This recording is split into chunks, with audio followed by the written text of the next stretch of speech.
Hello and welcome to the Discover History YouTube channel, and today we're giving you a fantastic treat, which is basically a mini fort, sometimes referred to as a fortlet. However, technically they're known as mile castles, and you should find one every single Roman mile.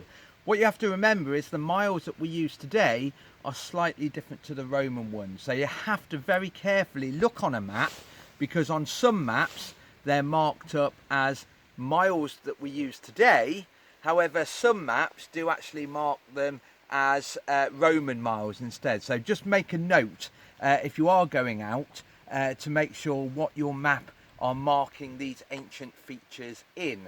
So like I said, they're sometimes referred to as fortlets, they're sometimes referred to as miniature forts. They are technically the mile castle. So we've looked at a turret that basically was manned by a contubernarium, which is around about 8 men, which is the smallest number of Roman soldiers that you get in one group.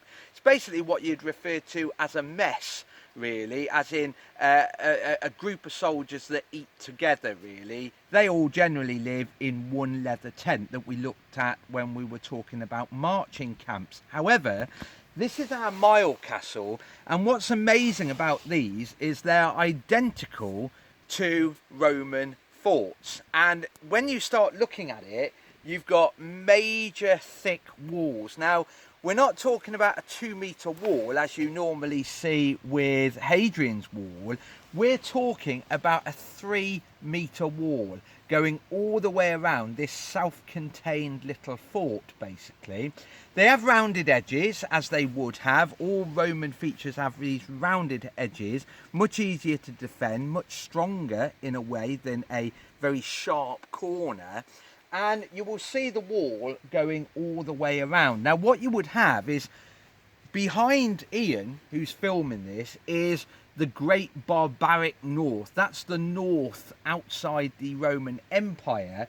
And you have down at the bottom there a gateway in. So that would have had a large wooden gate, and that would have been opened when someone approached. So if you can imagine, for example, a column of wagons, or maybe even a Roman patrol, as it approaches, the people on the turret, because there was a turret on this forward wall, would have seen the approach, opened the door, gone outside, saw if they were friendly or not. To start with, that's your initial plan to check how friendly they are, or are they hostile local tribesmen, and then allow them to pull in to what is the equivalent of customs and excise. So they would pull into this main roadway. Now, very important, the Romans would close that gate. And bear in mind, the inner gate, the south gate, was also closed as well. So if you are doing something you shouldn't be, you have been quarantined inside this mile castle, basically. Now, either side this roadway, you see 2 buildings. Now, these would have been the barracks for the men that were based here. As I said, if you look at a turret, it was basically guarded by around about 8 men. This would have been guarded from anything between 10 to even 30 men up here. You could have 32 Roman soldiers based up here, so they need a place to sleep, basically. So these rooms would have had bunk beds in them. There would have been a store for their shields and their weaponry, and there would have also been cooking facilities. And just below me here, where you have the rounded corner of the fort, or fortlet I should say, you actually have this round stone feature. That's actually a bread oven that was being used to bake the daily bread as such, really. So as you can see, this place is one self-contained little unit for a small number of Roman soldiers. Now, once they've checked your goods within this quarantine area, they would then determine if you're allowed into the empire. So if you are trading, maybe you've got furs or something like that, they will let you through. However, remember, the Romans may have been using Hadrian's Wall for tax purposes as well as a defensive feature.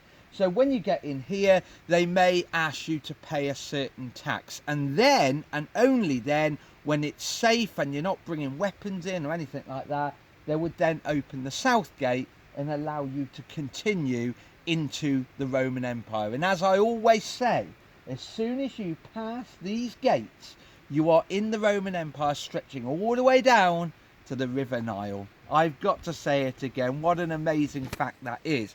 Now, we've been rained on today, but we will try and bring you more than one video today. It all depends on what the weather's going to throw at us.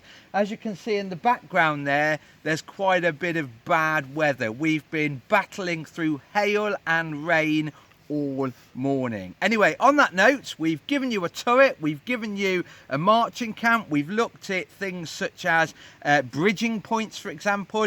This is our Mile Castle, one of the best preserved on Hadrian's Wall, and what we're then going to do is look at, for example, the earthwork defences around here, hopefully a bit of turf wall that we've got on Hadrian's Wall, and even, if you're lucky, a fort. We may leave that to last, to be honest, because they are spectacular.